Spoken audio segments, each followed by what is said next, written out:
Y donde creo que se va a ver reflejado con mucha mayor claridad es en el momento que se introduce capacidades institucionales, hay reactivos que justamente apuntan a las facultades o las potestades que tiene el órgano garante en esas materias. Yo creo que ahí es, otra vez, independientemente si es una ley de transparencia o 3 leyes, si ese marco normativo incide o no incide en el diseño institucional, que yo creo que eso es donde se va a reflejar más claramente.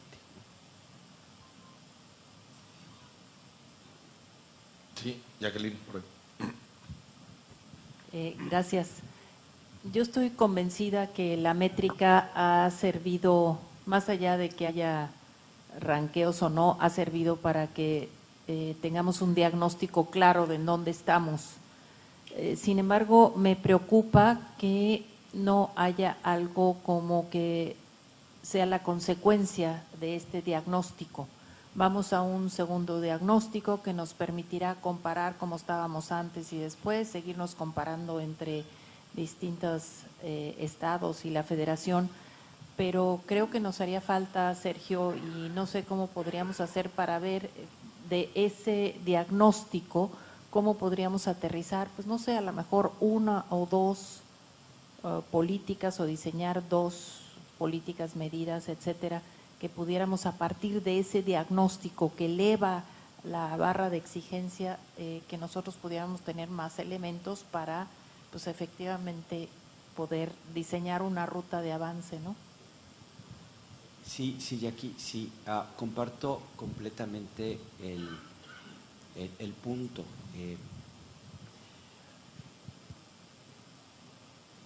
Es complicado hablar a esta altura, pero yo veo por lo menos 3 elementos que ya se podrían generar en términos de recomendaciones de política muy, muy precisas. Primero, si se hace lo de las unidades de enlace, es los modelos de gestión intergubernamental para el manejo de las políticas de transparencia. Insisto, los resultados previos sí ya nos dejaban ver que hay 3 o 4 modelos de gestión diferentes, o centralizas o descentralizas, y las facultades de las unidades descentralizadas o centralizadas te producen resultados diferentes en términos de gestión.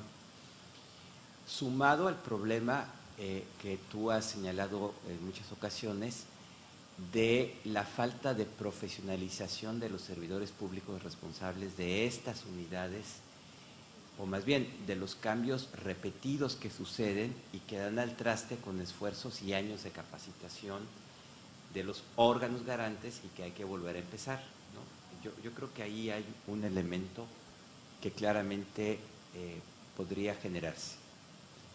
2, ya también recomendaciones más concretas respecto de modelos de gestión de información para tener mejores portales. Y yo creo que aquí hay una sinergia interesante con alguna parte de gobierno abierto y con uso de tecnologías de la información que debería podernos dar líneas en esta dirección.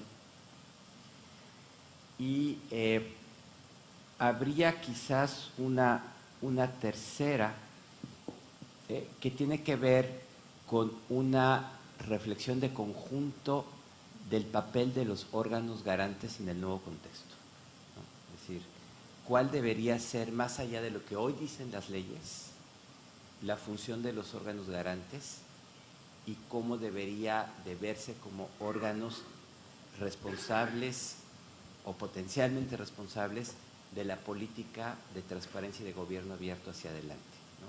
Es decir, una reinterpretación del alcance del sexto y de qué implica para los órganos garantes. Sigue pendiente el problema de la independencia y autonomía de los órganos garantes. Yo creo que ese es un gran tema que sigue pendiente y que todavía no tenemos resuelto a cabalidad. Ustedes lo conocen mejor que yo, es decir, que todavía son instituciones muy vulnerables a los vaivenes de la política y que no hemos logrado, a pesar de la reforma constitucional, algo que permita darles mayores garantías en su operación. Ahí hay otra línea de reflexión y probablemente este estudio pueda aportar a esas. Son las que se me ocurren ahora. pero me parece también, Jackie, que ojalá la propia Comay sea capaz de poner al CID o a quien sea algunas ideas también puntuales de por dónde quisieran que se hicieran recomendaciones y que el estudio sirviera justamente para fortalecerlas. A ver, Jorge primero, Jorge Gutiérrez. ¿Quién más por allá? Muchas gracias. Jorge Gutiérrez de Jalisco. Sergio, para Jalisco la pasada métrica ayudó a que se diera a conocer que en el caso del órgano garante de Jalisco tenía menos de 3 pesos por habitante asignado, y eso me propició que fuera la bandera que utilicé para que el Congreso me aumentara el presupuesto, y me lo aumentó del 100%. Esa es la parte bonita, ¿sí? La otra parte, efectivamente, existe un ranqueo en el cual los órganos, los sujetos obligados le llamaban la atención a los responsables de las unidades de enlace, o en el caso de Jalisco, las unidades de transparencia e información pública hasta marzo, y ahora unidades de transparencia. ¿Por qué? Porque se modificó, desapareció la ley, fue abrogada la ley de transparencia, se crea la ley de información pública. Y ahí me centro.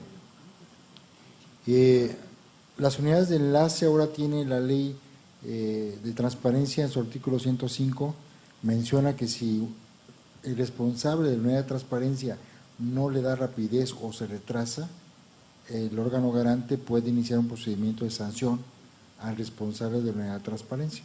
Entonces, de aquí viene una unidad de medida que debe ser cuántos recursos le asigna el el sujeto obligado a la unidad de transparencia a efecto de que pueda darle cumplimiento en atender las solicitudes de información, y eso es algo que vi que no estaba, que sería muy interesante incluirlo, porque para poder lograr la eficiencia de las unidades de transparencia hay que asignarles recursos, y esto implicaría que el estudio reflejaría de que no se le dan los recursos proporcionalmente a como deberían ser los resultados, que el titular de cada sujeto obligado le podría exigir siempre y cuando estuviera en un punto de equilibrio a nivel nacional.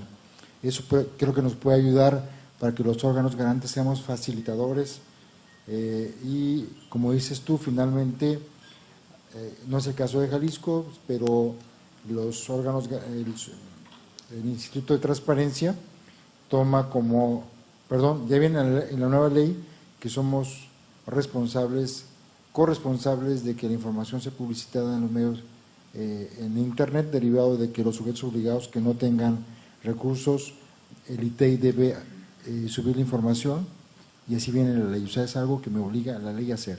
Entonces yo creo que es muy importante que en el estudio de la métrica se tomara en cuenta mucho el punto de equilibrio sobre una unidad de enlace, unidad de transparencia o de información, a efecto de que puedan ser productivos, y eso ayudaría mucho a la gente que está ya de carrera trabajando en las unidades de enlace, a efecto de que primero en el presupuesto de egresos se desconcentre o se asigne un recurso para determinar cuál es el costo-beneficio de tener una unidad de enlace.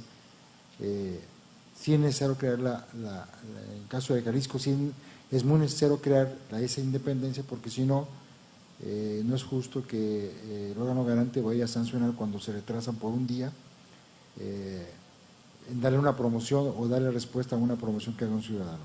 Yo creo que es muy importante que se tome en consideración eso, y que conozcan que en el caso de Jalisco es algo que he estado trabajando, y que sí, efectivamente, el estudio de la métrica apoya a vender el tema de lo que es asignación de recursos, y que los resultados lógicamente los podamos medir, y esto implica pues de que el gobernante debe tener en conciencia de que debe asignar recursos a sus unidades de enlace. Muchas gracias. Sí, tomo dos elementos. digamos, hay que incluir de manera más sistemática qué pasa con las sanciones en aquellos órganos que la tienen. Yo creo que esta es una dimensión que en efecto hay que tomar. Y dos, por ahí estaba insinuado, pero lo tomo muy bien, si se puede al final del día establecer algunos proxies de costo mínimo de unidades de enlace, ¿no? Yo creo que sí es posible y lo tomo con interés. Claudia. Después Pati y después Alfonso. Bien, muchas gracias, Sergio. Yo quisiera sugerir o no que se pudiera pensar en dos cosas. Cuando ustedes plantean la cuestión de la medición focalizada o ya en la medición de los órganos de transparencia, que pudiéramos retomar, me sumo a esta idea de Jalisco, la parte de cómo opera cuando tiene la función de sanción, si la está usando o no la está usando, es muy importante. Pero esto junto con lo que es la clasificación de la información. O sea, yo entiendo que el objetivo es dar este referente de la transparencia. ¿Qué hace el órgano garante con las listas de clasificación o acuerdos de clasificación? Porque hay dos vertientes. Una es las resoluciones en las que tú puedes detectar si se confirman o no cuestiones que se clasifican. Y ahí entras forzosamente a la calidad, ¿no?, de la información.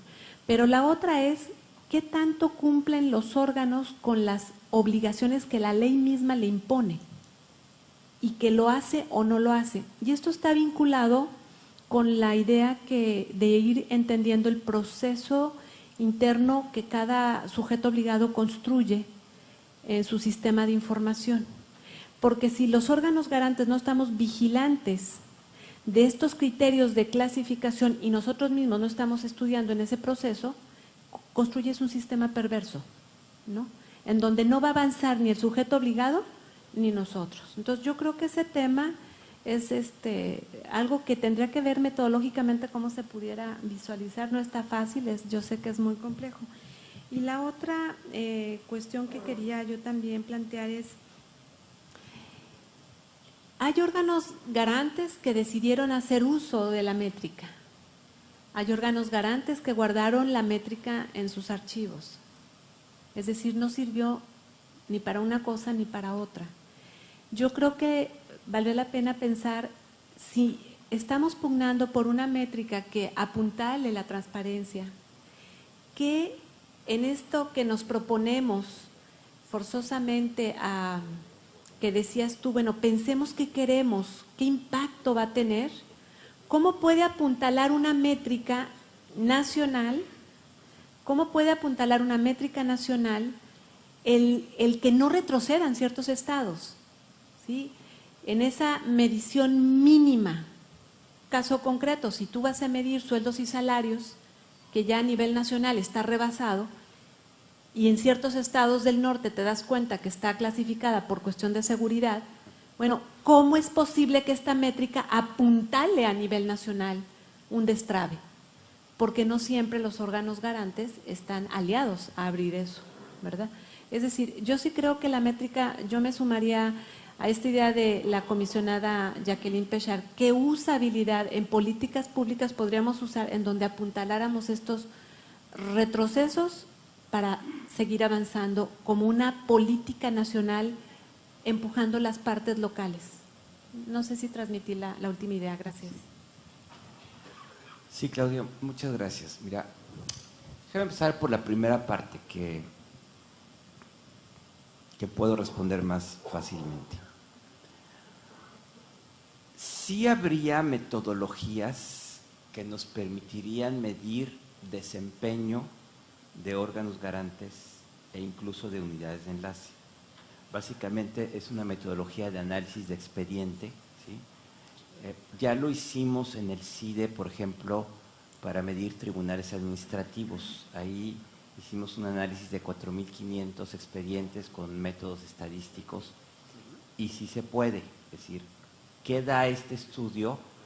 da una visión mucho más fina de qué y cómo decide un órgano garante o incluso una unidad de enlace en términos de las solicitudes. Qué tiempo se lleva en procesar, qué tan eficiente es, en fin. Esto sí se puede hacer, nada más que es mucho más caro, ¿no? Porque lo que hay que hacer es una matriz y a partir de esa matriz hay que mandar a hacer las muestras estadísticas y a partir de las muestras estadísticas hay que mandar un equipo a que revise los expedientes, los vacíe y se haga el análisis. A mí me encantaría hacerlo, pero evidentemente son estudios que tampoco son así millones y millones de pesos, no. Para darles una idea, el de tribunales administrativos costó cerca de 4 millones de pesos, ¿sí? Pero sí estamos hablando del doble de lo que cuesta esto. Si alguno tiene curiosidad, lo puede ver, hay una página de internet www.justiciaadministrativa.cide.edu, ¿no? Ahí está, para que vean lo que se puede hacer.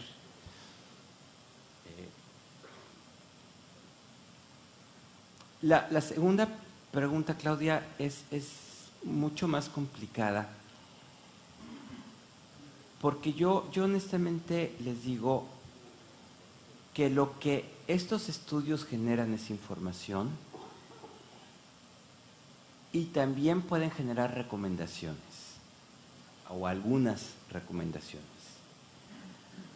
Pero el uso que se hace de la información y el uso que se hace de las recomendaciones ya no está del lado del equipo que hace el estudio, sino de, digamos, el usuario, el cliente al que está destinado el estudio y de las estrategias que puedan desarrollarse para este propósito.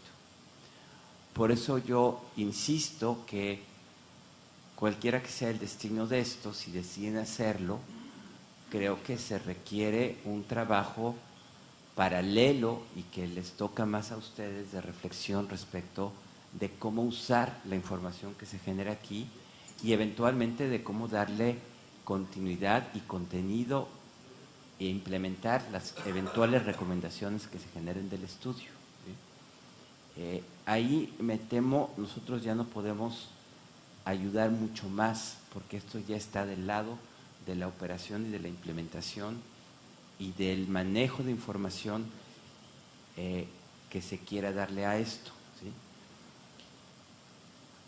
Para lo que sí puede ayudar esto es que si están bien definidos los objetivos que tiene la COMAIP en términos de un estudio de esta naturaleza, pues una respuesta honesta del equipo de investigación, del CIE o de lo que quieran decir, mi metodología sí produce este resultado o no produce este resultado.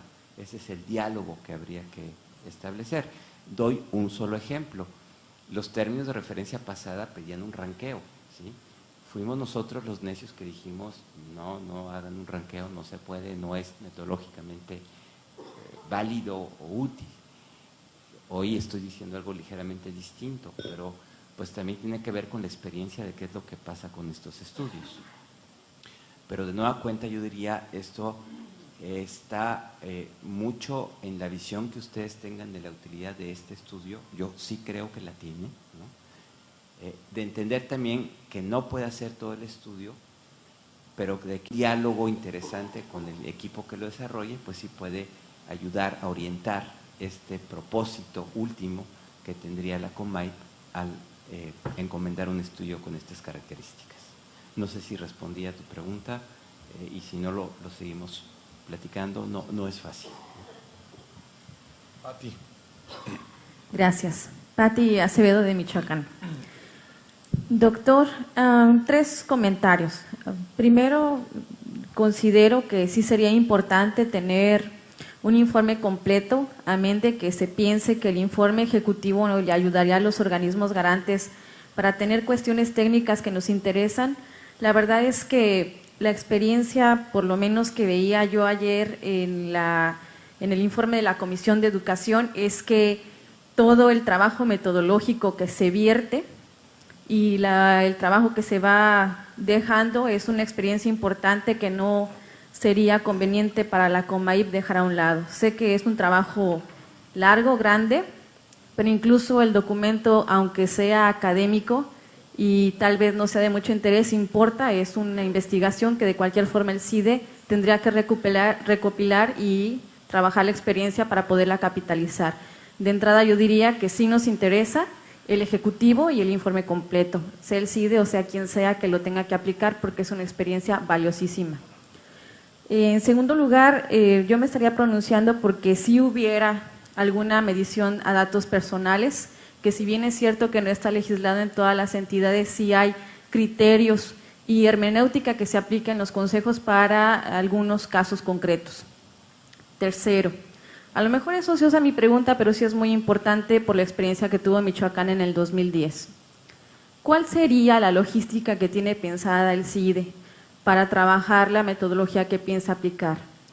Tengo una carta firmada por usted, doctor, dirigida a su servidora, en donde me explica el por qué no se pudo trabajar en campo con algunos municipios que tenía citados Michoacán.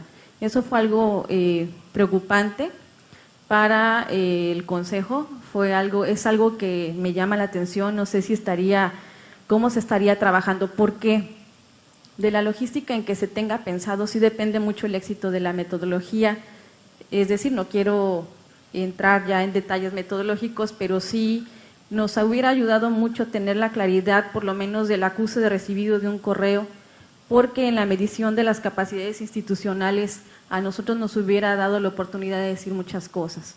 El hecho de subrogar o entregar o repartir el trabajo que se hace en campo por la premura, en fin, ya hay una experiencia anterior de la métrica del 2010 que creo que es valiosa para el CIDE, donde puede seguramente tomar sus consideraciones, pero sí nos deja en una situación que nos permitiría a lo mejor abonar más.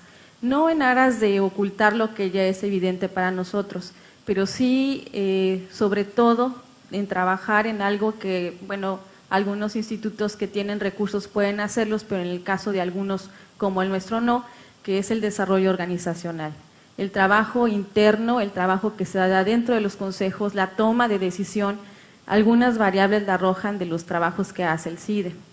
Entonces, bueno, sí sería importante conocer la logística que se tiene pensada, porque luego no existe un interlocutor y tampoco hay forma de poder tener la claridad de cómo se va a aplicar, sin ánimo de que quisiera controlar el organismo garante lo que se aplica en la entidad, puesto que esto es imposible, pero sí por lo menos conocer el desarrollo de lo mismo, sobre todo a quienes nos interesa la parte metodológica, que también depende de la parte logística, y que me parece que, bueno, sería necesario ponerlo en la mesa para saber cuál sería la ruta crítica que tiene trazada el CIDE para poder